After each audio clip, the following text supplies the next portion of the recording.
وَدَاعِيًا إِلَى اللَّهِ بِإِذْنِهِ سِرَاجًا وَسِرَاجًا مُنِيرًا، داعین بلانے والا، اور داعین بلانے والا، دعوت دینے والا، الی اللہ اللہ کی طرف، بِإِذْنِهِ اللہ کے حکم سے، اسی کے حکم سے، وَسِرَاجًا اور چراغ، مُنِيرًا روشن، اور خدا کی طرف بلانے والا اور روشن چراغ۔ یہ نبی حضرت محمد صلی اللہ علیہ وسلم کی طرف سے ہے کہ خدا کی طرف سے ہی ان کو دعوت کے لیے بھیجا گیا، خدا کی طرف سے ہی وہ دعوت دینے والے ہیں، اور اس کے پیچھے اذن خدا ہونے کی وجہ سے یہ خود اللہ کی دعوت ہے۔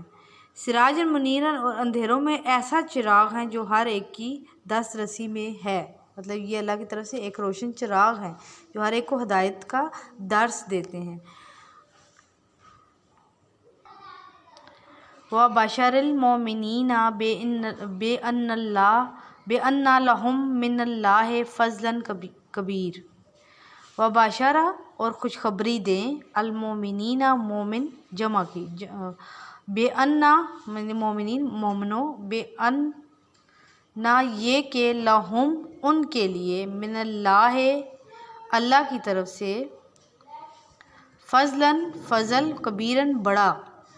اور مومنوں کو خوشخبری سنا دو کہ ان کے لیے خدا کی طرف سے بڑا فضل ہے، مطلب یہ حضور ان کو بھیجا گیا کہ خدا کی طرف سے ان کے لیے بڑا فضل ہے۔ فضل و کرم اس ثواب کے علاوہ ہے جو عمل کے مقابلے میں ملتا ہے۔ اس فضل و کرم کا ذکر مطلق ہوا ہے، لہذا دنیا اور آخرت دونوں شامل ہیں۔ وَلَا تُطِعِ الْكَافِرِينَ وَالْمُنَافِقِينَ وَدَعْ أَذَاهُمْ وَتَوَكَّلْ عَلَى اللَّهِ كَفَى بِاللَّهِ وَكِيلًا، اور وَلَا تُطِعْ اور کہنا نہ مانے، اور کہا نہ مانے، الکافرین کافروں کا، والمنافقین اور منافقوں کا، وَدَعْ اور خیال نہ کریں، أَذَاهُمْ ان کا ایذا دینا، وَتَوَكَّلْ اور بھروسہ کریں، عَلَى اللَّهِ اللہ پر، وَكَفَى بِاللَّهِ اور کافی ہے، بِاللَّهِ اللہ، وکیلاً کارساز، مطلب ان کا کہا نہ مانے کافروں و منافقوں کا، اور ان کو وہ جو آپ کو تکلیف دیتے ہیں ان کا خیال نہ کریں، اور بھروسہ اللہ پر کریں، خدا ہی کارساز کافی ہے۔ یعنی مشرکین و منافقین کی طرف سے آپ کو جو بھی اذیت پہنچ رہی ہے تو یہ مسئلہ اللہ پر چھوڑ دیجئے، اس میں فتح و نصرت کی ایک نوید ہے۔ اس کے بعد یا ایھا الذین آمنوا اذا نکحتم المؤمنات ثم طلقتموہن من قبل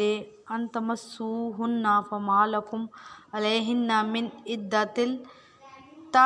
تعتدونہا فمتعوہن وسرحوہن سراحا جمیلا۔ یا ایھا الذین آمنوا، یا ایھا الذین اے ایمان والو، آمنو ایمان والو، اذا جب، نکحتم تم نکاح کرو، المؤمنات مومن عورتوں سے، ثم پھر، طلقتموہن اور تم انہیں طلاق دے دو، من قبل اس سے قبل یا پہلے، ان کے تمسوہن تم ان کو ہاتھ لگانے، فما لکم تو تمہارے لیے، علیہن ان پر، من عدۃ ان پر کوئی عدت، تعتدونہا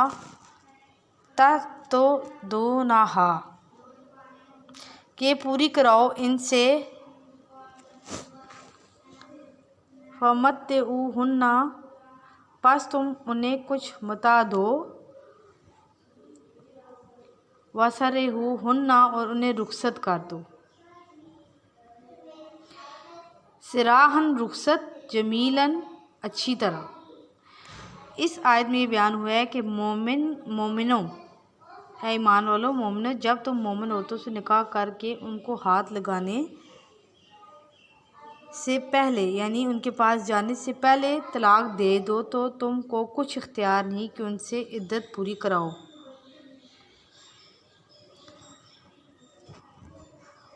ان کو کچھ یعنی فائدہ یعنی خرچ دے کر اچھی طرح سے رخصت کر دو۔